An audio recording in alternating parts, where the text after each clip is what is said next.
Hi everyone, this is Teacher Jen from camgush.com and welcome to another fun and exciting lesson from Exploring English Book 6. This is by Tim Harris and Alan Rowe. We are going to start our lesson by reviewing the expressions from the previous videos or lessons, okay? And as well as grammar. So I'm going to read the following. I want you to listen and follow me. Let's start. Expressions. To be aware of something. To be in charge of something. To make a fool of oneself. To be damaged. To be based on. To be outraged. To speak out. To go all out. To back out. To be out of work. To make ends meet. To feel at home. To end up. To put up with. To catch up with. In your case. Face to face. Standing room only. He was green with envy. He hasn't been himself lately. He has nothing against social programs. He's out of his mind. What's on your mind? It's good to speak your mind. I admire the way you handle yourself. They have a lot of time on their hands. It doesn't make any difference. Shut up.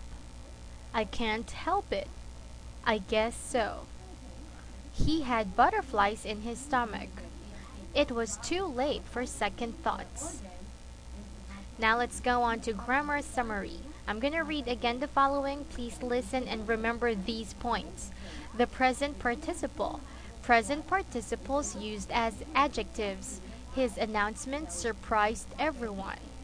Your sister bores me. He made a surprising announcement.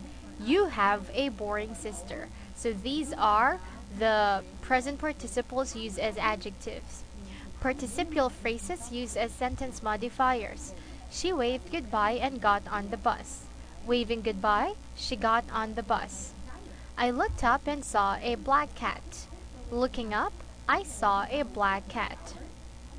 He sat on the bench, feeding the pigeons, talking to some children, reading a magazine, eating a sandwich, listening to the radio. The past participle. Past participles used as adjectives. The man has changed a lot in the last year. He is a changed man now. We got the results that we had expected. We got the expected results. Participial phrases used as sentence modifiers.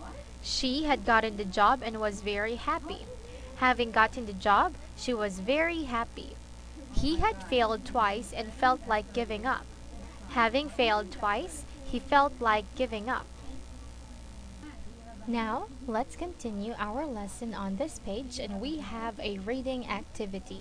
So, I'm going to read the following. I want you to listen, okay? So, let's start. It is election day in Wickham City.